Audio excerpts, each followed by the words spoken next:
Hello everyone. In this video, I'll be sharing the explanation of lesson number 9, our neighborhood of EVS. We have read this chapter in this week, and it was a lengthy chapter because it was having so many topics.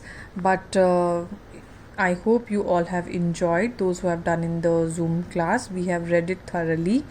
And firstly, you have to understand what is the meaning of neighborhood. Neighborhood, everything which is surrounding our house where we are living.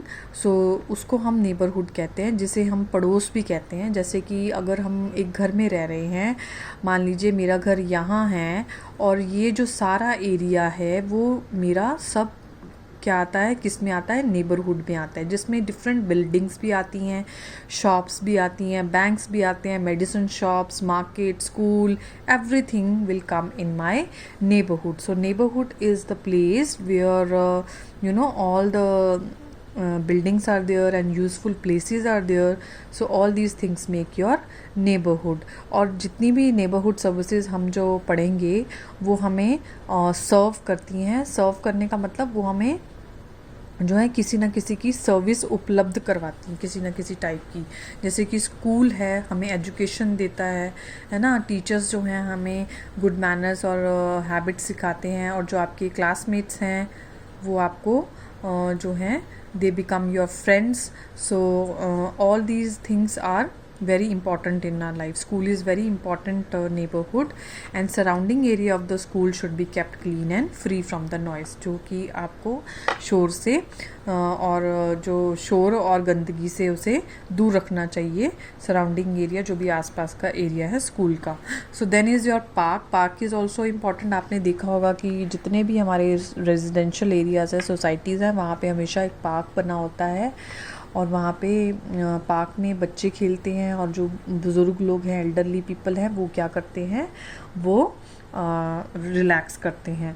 Because बहुत ही शांत feeling आती है ना, वहाँ पे पेड़ पौधे लगे होते हैं तो बहुत ही अच्छा फील होता है.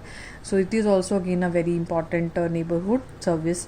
Then your markets and your malls.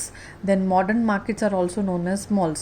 So this is a type of a mall जहाँ पे सारी आपको चीज़ें मिल जाती हैं, सारी आइटम्स मिल जाती हैं. Market is very important. Market छोटी भी हो सकती है, बड़ी भी हो सकती है. तो इट ऑल डिपेंड्स कि आपको आपका घर कहाँ है. अगर वो मेन सिटी में है तो एक बड़ी मार्केट भी हो सकती है. अगर एक छोटी जगह पे है, छोटी सोसाइटी में, तो वहाँ एक स्मॉल मार्केट भी होगी, लेकिन वहाँ पे आपको सारी ज़रूरत की चीज़ें आपकी मिल जाएंगी. Then is hospital. It is very important specially in these days जहाँ पे कोरोना बहुत ज़्यादा फैल रहा है और लॉकडाउन हुआ था. तब भी आपके हॉस्पिटल्स जो हैं वो हमेशा खुले रहे हैं, क्योंकि हॉस्पिटल्स में कभी भी कोई भी अगर बीमार हो जाएगा तो हमें डॉक्टर्स जो हैं वो ठीक करने के लिए चाहिए. सो it is again a very important neighbourhood service. And जो ये नंबर्स दिए हुए हैं डायल 102, ये किस लिए है, एम्बुलेंस बुलाने के लिए. जब इमरजेंसी में कुछ हो जाए तो आप एम्बुलेंस बुलाते हैं, जो एक वैन होती है जिसमें पेशेंट को लेके जाया जाता है. Then is your post office. Post office में आप लेटर्स ड्रॉप करने जाते हैं, स्टैम्प्स लेने जाते हैं, और जो पोस्टमैन होता है वो आपको आपका पार्सल्स क्या होते हैं, जैसे कि जो गिफ्ट्स होते हैं, जैसे रक्षाबंधन पे आपने गिफ्ट्स एक दूसरे को सेंड किए होंगे, आपने रिलेटिव्स में या आपको आए होंगे, तो वो आपको किसके थ्रू आते हैं, वाया पोस्ट ऑफिस आते हैं. So it is very important neighbourhood service. Then bank is very very important, because आपको जो पैसे चाहिए और आपको अपना जो ज्वेलरी है, जो गहने हैं, वो सेफ कहाँ हैं, वो बैंक में है. बैंक में पैसे जमा करने से, बाय डिपॉजिटिंग, क्या होता है, बैंक में जमा करने से आपकी मनी जो है ग्रो करती है. ग्रो करने का मतलब ये नहीं है कि पेड़ की तरह ग्रो करती है. It is not like that. Grow करने का मतलब, अगर आपने 100 रुपीज़ रखे हैं, अगर आपने 3 मंथ्स के लिए रखे हैं, just I am giving one rough example, तो वो मनी में कोई ना कोई इंटरेस्ट लग जाएगा और आपका जो है मनी इंक्रीज़ हो जाएगी. सो it is in that way bank is very helpful. और हम अपनी मनी को इंक्रीज़ कर सकते हैं। और एटीएम मशीन्स जो होती हैं, ऑटोमेटेड टेलर मशीन्स, वो तो आप कहीं पे भी यूज़ कर सकते हैं, चाहे आप रात को कीजिए चाहे सुबह कीजिए। And you must learn the full form of ATMs children. And then next is your fire station. Fire station and police station जो है उसके भी नंबर्स देखिए दिए हुए हैं यहाँ पे, dial 101 and 100। So fire station is important क्योंकि हम यहाँ से जो आग बुझाने के लिए वहाँ पे क्या क्या होना चाहिए, पानी होना चाहिए, इंजन होना चाहिए, और जो लोगों को इनसाइड द बिल्डिंग कहीं पे भी अगर आग लगी है तो उसको निकालने के लिए कौन हेल्प करता है? फायरमैन। ठीक है, फायरमैन की एक प्रॉपर ट्रेनिंग होती है, सर्टिफिकेट मिलता है, ऐसे कोई भी फायरमैन नहीं बन सकता। Then police station is very important because अगर भगवान ना करे हमें कभी पुलिस स्टेशन जाना पड़े, because it is very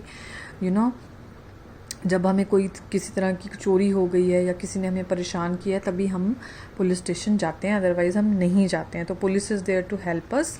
then is your holy place. Holy का मतलब क्या होता है? कोई चीज़ पवित्र, पूजनीय। जैसे आपकी होली रिवर गंगा है, उसके बारे में जब हम बात करते हैं तो हम होली वर्ड यूज़ करते हैं, तो Holi word is used for that.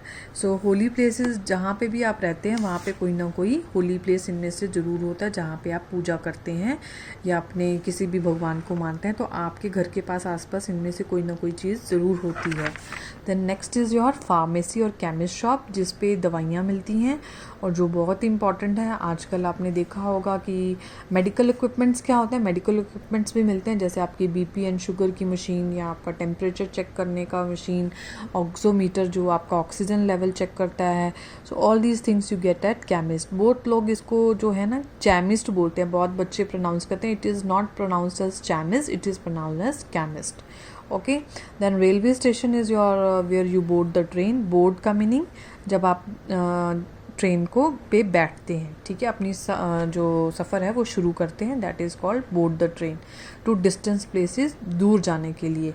So all these things we have learned in this chapter, all the neighborhood services, and I hope you all have enjoyed this. It is a very lengthy chapter and ये जो है इसको आप ध्यान से पढ़िए, ठीक है, and read the chapter thoroughly.